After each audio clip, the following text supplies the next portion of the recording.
ನಮ್ಮ ಕಾಂಗ್ರೆಸ್ ಪಕ್ಷದ ಹಿರಿಯ ನಾಯಕರು ಹಾಗೂ ಸಣ್ಣ ನೀರಾವರಿ ಮತ್ತು ವಿಜ್ಞಾನ ಸಚಿವರಾದಂತಹ ಶ್ರೀ ಬೋಸರಾಜ್ ಸಾಹೇಬರು ನಮ್ಮ ವಿಜಯಪುರ ಜಿಲ್ಲೆಯಲ್ಲಿ ಒಂದು ನೂತನವಾಗಿ ಏನು ನಾವು ನಮ್ಮ ಕೆನಾಲ್ ನೆಟ್ವರ್ಕ್ ಇದೆ, ಆ ಕೆನಾಲ್ ಜಾಲ ಏನಿದೆ, ಆ ಕೆನಾಲ್ ಜಾಲದ ಮೇಲೆ ಸುಮಾರು 176 ಹಳ್ಳಗಳು ಬರ್ತವೆ.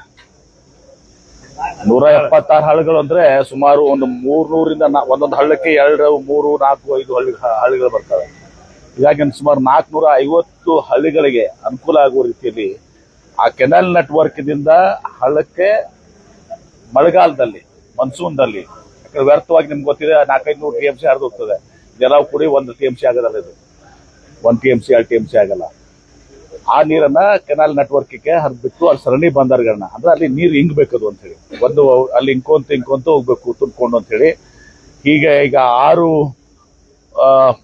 ಸುಮಾರು 17 ಪ್ಯಾಕೇಜಸ್ ಆಗ್ತಾವೆ. 17 ಅಷ್ಟೇ, 17 ಅಲ್ಲ, ಈ 27 ಪ್ಯಾಕೇಜಸ್ ಆಗ್ತವೆ.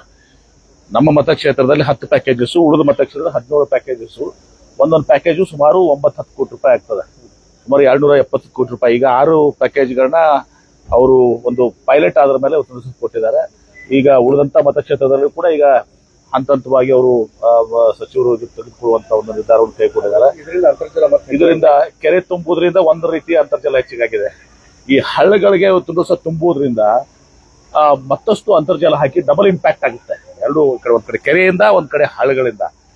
ಹಳ್ಳಗಳದ್ದು ಮ್ಯಾಗ್ನಿಟ್ಯೂಡ್ ಎಷ್ಟಂದ್ರೆ 176 ಹಳ್ಳಗಳಿದ್ರೆ ಸುಮಾರು 450 ಹಳ್ಳಿಗಳು, ಸುಮಾರು 400 ಕಿಲೋಮೀಟರ್ಗಿಂತ ಜಾಸ್ತಿ ಕಿಲೋಮೀಟರ್ ಅದು ಲೆಂತ್ ಆಗ್ತದೆ. ಎಲ್ಲ ಹಳ್ಳಗಳು ಕೂಡಿ 400 ಕಿಲೋಮೀಟರ್ಸ್. ಇಮ್ಯಾಜಿನ್, ಇದು ರಾಷ್ಟ್ರಕ್ಕೆ ಕೆರೆ ತುಂಬುವುದು ಮತ್ತು ಹಳ್ಳ ಇದರಿಂದ ಅಂತರ್ಜಲ ವೃದ್ಧಿಯಲ್ಲಿ ಇಡೀ ದೇಶಕ್ಕೆ, ಪ್ರಪಂಚಕ್ಕೆ ಒಂದು ಮಾದರಿ ಆಗ್ತದೆ. ಅದನ್ನ ಸನ್ಮಾನ್ಯ ಸಚಿವರು ನಮಗೆ ಕೊಟ್ಟಿದ್ದಾರೆ.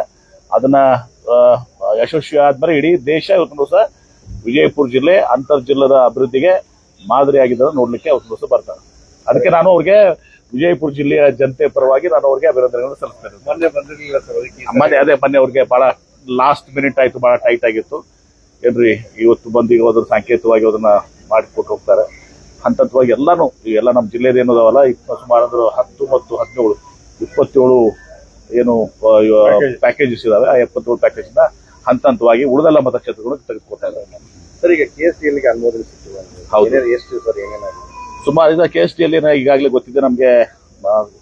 ಇವತ್ತು ನಾಲ್ವಡಿ ಕೃಷ್ಣರಾಜ ಒಡೆಯರ್ ಅವರು 1916ರಲ್ಲಿ ಪ್ರಾರಂಭ ಮಾಡಿದ್ರು. 110 ವರ್ಷದ ಒಂದು ಇತಿಹಾಸ ಅದಕ್ಕೆ.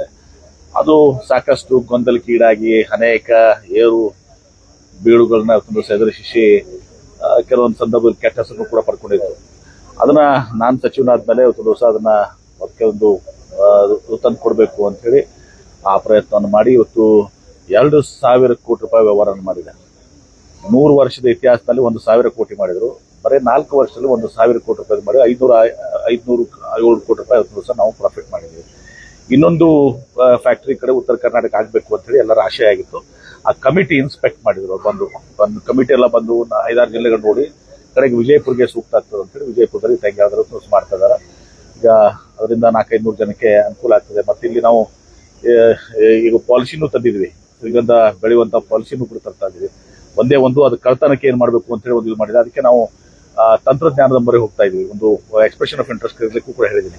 ಅಂದ್ರೆ ಚಿಪ್ಸ್ ಹಾಕ್ಬೇಕಾ, ಏನ್ ಮಾಡ್ಬೇಕಾ, ಅಂದ್ರೆ ಕಳ್ತನ ಆಗೋದನ್ನ ಇದು ಮಾಡಿ ಡಿಟೆಕ್ಟ್ ಮಾಡಲಿಕ್ಕೆ ಅದನ್ನು ಕೂಡ ಸಾಕು ದೊಡ್ಡ ಸವಾಲಾಗಿದೆ.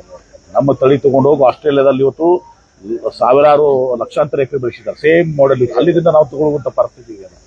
ಈ ಕಳ್ಳತನ ಆಗೋದಕ್ಕೆ ಅದಕ್ಕೆ ಬೆಳೆಯಲಿಕ್ಕೆ ಹಿಂದೆ ಮುಂದೆ ನೋಡ್ತಾ ಇದ್ದಾರೆ. ಅದಕ್ಕೂ ಕೂಡ ಏನಾದ್ರು ಒಂದು ಇಂಟರ್ವೆನ್ಷನ್, ತಾಂತ್ರಿಕ ಇಂಟರ್ವೆನ್ಷನ್ಗೆ ನಾವು ಎಕ್ಸ್ಪ್ರೆಷನ್ ಕರೀತದೆ. ಬೇರೆ ಬಂದು ಯಾರು ಒಳ್ಳೇದನ್ನು ಕೊಡ್ತಾರ ಅದನ್ನ ನಾವು ಸೆಲೆಕ್ಟ್ ಮಾಡ್ತೀವಿ. ಸರ್, ಈಗ ದುಡ್ಡು ಎಷ್ಟು ಸ್ಯಾಂಕ್ಷನ್ ಆಗಿದೆ? ಸುಮಾರು ಅದಕ್ಕೆ ಎಲ್ಲ ಕೂಡಿ 300-400 ಕೋಟಿ ಬೇಕಾಗುತ್ತೆ. ಅದಕ್ಕೆ ಎಕ್ಸಾಕ್ಟ್ಲಿ ನಾನು ಇರೋದಲ್ಲ, 50 ಎಕರೆ ಭೂಮಿಯನ್ನು ಇದು ಮಾಡಿದೀವಿ. ಮಾಡಿ ಇದೊಂದು ಆಗಿ 400-500 ಜನಕ್ಕೆ ಇದು ಅನುಕೂಲ ಆಗ್ತದೆ. ಇನ್ನೂ 7-8 ಇಂಡಸ್ಟ್ರೀಸ್ ಕೂಡ ಬರ್ತಾ ಇದಾವೆ. ಅಂದ್ರೆ ಒಂದು ರೈತರಿಗೆ ಉಪಯೋಗ ಆಗುವಂತ ವಿಟೇರಾ ಅಂತ ಹೇಳಿ ಗ್ಲೋಬಲ್ ಪಲ್ಸ್ ಇದರಲ್ಲಿ ತೊಗರಿ ಗಿಗರಿ ಇನ್ನಿತರ ಎಲ್ಲ ಬರ್ತಾವಲ್ಲ, ಏನು ಪಲ್ಸಸ್ ಇದಕ್ಕೆ ಬರುವಂತದ್ದು ಫ್ಯಾಕ್ಟ್ರಿ ಬರ್ತಾ ಇದೆ. ಕೋಕೋ ಕೋಲಾ ಮತ್ತು ಕಂಪಾ ಕೋಲಾ 2 ಫ್ಯಾಕ್ಟ್ರಿ ಬರ್ತಾ ಇದಾವೆ. ಇನ್ನು ಬಹಳಷ್ಟು ಫ್ಯಾಕ್ಟ್ರಿಗಳು ಬರ್ತಾ ಇದಾವೆ. ಪ್ರಯತ್ನ ಹಂತ ಹಂತವಾಗಿ ಮಾಡ್ತಾ ಇದ್ದೀವಿ. ಅದ್ರ ಮುಂದಿನ ದಿನಗಳಲ್ಲಿ ನಿಮ್ಮ ಈಗ ಕಾಂಗ್ರೆಸ್ ಏನು ಮತ್ತೆ ಚುನಾವಣೆ ಬರೋಷ್ಟರಲ್ಲೇ ನಮ್ಮ ಕೈಗಾರಿಕೆ ಹಬ್ಬ ಆಗುತ್ತೆ ಅಂತ ಬಿಜೆಪಿ ನೋಡಿ, ಒಂದು ಪ್ರಯತ್ನ ನಡೆದಿದೆ ಇಷ್ಟು ದಿವಸ. ನೋಡಿ, ಮುಳವಾಡ ನಮ್ಮ ಪಾರ್ಕು 4,000 ಎಕರೆ ಒಂದು ಶೆಡ್ಡು ಕೂಡ ಇಲ್ಲ ಅಲ್ಲಿ ಕಳೆದ 40 ವರ್ಷದಿಂದ.